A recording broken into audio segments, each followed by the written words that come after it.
Sir, syempre, hindi ko naman mapipili dyan siya, no? Pero yun nga po, sabi po ni Senator Gordon, gusto niyang raise yung unparliamentary conduct ni Senator De Lima. Ano po ba ang proseso at may basis? Anong dapat basis? The basis would be Section 93 of the Senate Rules. Section 93 states acts and languages that offend a senator or a public institution is unparliamentary conduct. In the definition. Basta ma-offend ka. There is no Rule 93. So, ako naman, as chair, I will just wait for any complaint that is filed to the committee. Yung act of walking outside, is it considered illegal? Well, difficult to... baka hindi yun ang point natin. Walking out, whether announced or not,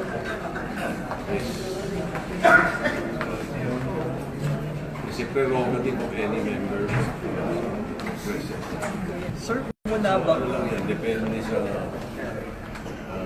sa'yo. Some people look at it as a sign of weakness, some look at it as a sign of strength, or iba-iba eh. So, I don't think but offense like walking out is offensive to a member. I don't know. Depende. Tignan natin kung ano.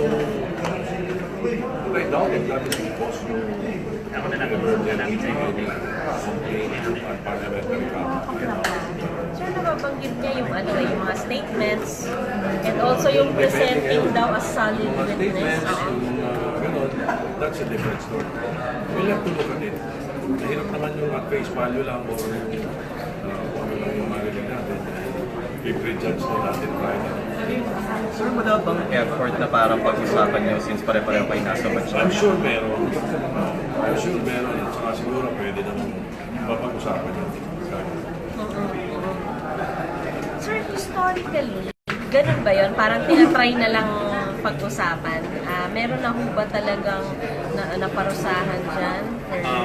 Merong mga instances in the past na kapag ang isang senador ay na-offend sa isang kapwa senador, dinala siya sa nagreklamo, whether sa floor or sa Committee on Ethics or sa Senate President. Usually napapag-usapan. I still have to recall right now, my little member something of this kind. Iba kapag nanggagaling sa labas yung complaint.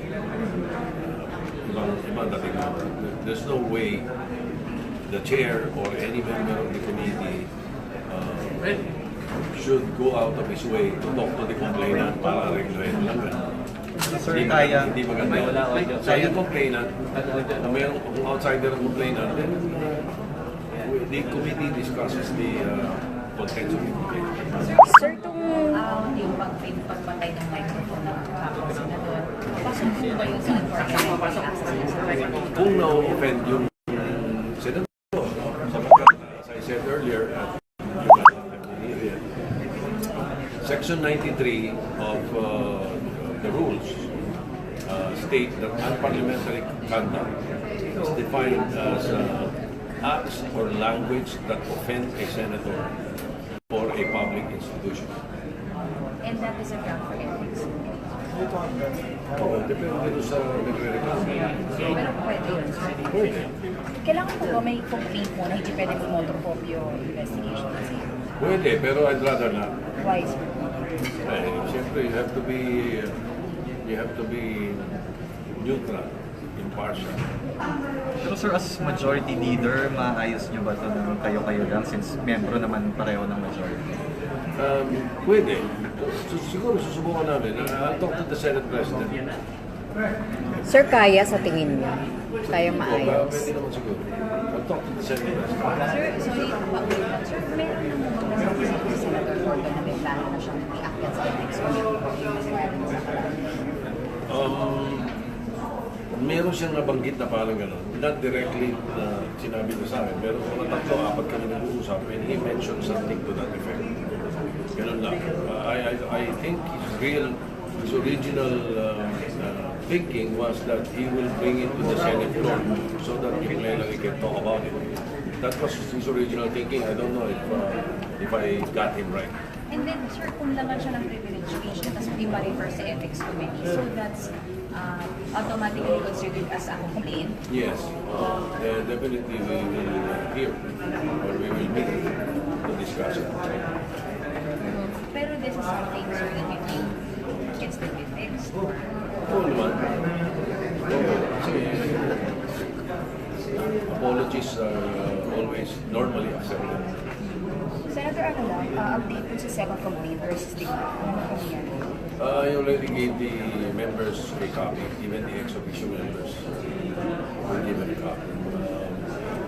They have yet to finalize a date to meet and discuss it. Kasi when we scheduled yesterday, some members or most members were not available. So, ayoko naman ang ethics committee, ayoko mag-hearing ng dalawa lang kami. It is actually a forum. Kahit dalawa lang, sabi ng rules namin, pero ethics ito eh. Complaint ito, hindi pwede. Ayoko parang unilateral ito kasi Sir, nangyari na po before po na senador versus kapwa senador sa ethics complaint? Kasi yung kay Jampi at saka kay Villar, yung project yun, ito at party with wala ako dito nun eh. 13th and 14th Congress, wala ako eh. I was here from the 9th Congress, except the 13th and the 14th. During your term, sir, wala pang nangyari? During my term, there was a time na binato ng baso na may tubig ni Senator Coseting yung isang namin. Pero hindi nag-complain eh. Yung isa, senador, At parliamentary conduct yun, matuloy ka ng baso ng tubig. Pero hindi nag-complain ng bird. May nagsuntukan na rin, di ba? May nagsuntukan.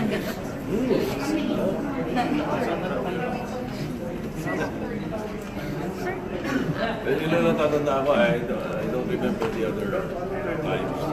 pero mas powerful kapag sinabi ito na mag-read sa kapwa senador. Hindi ba pwede siya i-dismiss at sabihin mag-usap na lang kayo? Yung hindi outsider yung Mas madali nga yun. Madali ayusin.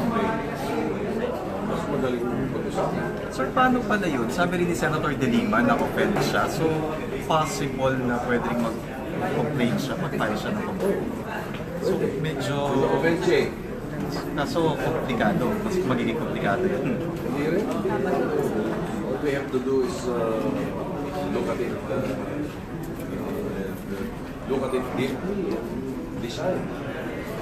Pero so far, they have both refused to apologize to each other. So, kung sa tingin niyo po apology would help sana, mukhang it's not expected from both sides, sir, at this point.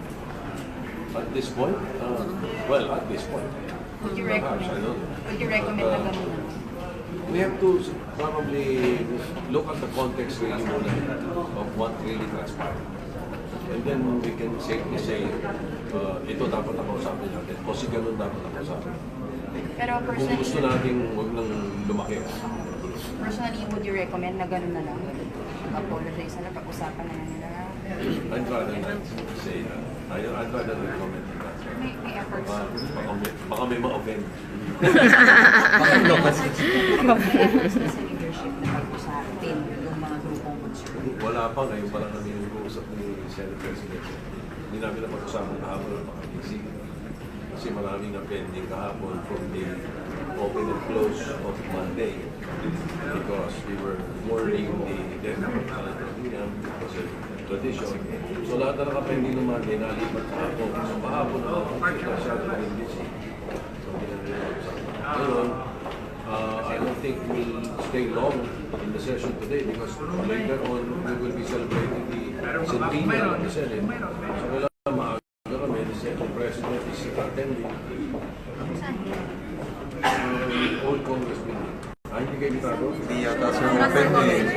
President, Assembly President, Hindi kayo bitago, ha? Sir, not for I Malacanang. don't know, better ask the Oh, Senator. baka Malacanang. What Baka time? Malacanang yun. The old Cold Building, nung nag-senador ako nung 1992. Sa ano? Museum, National Museum. Good, museum. What time, sir? 6:30.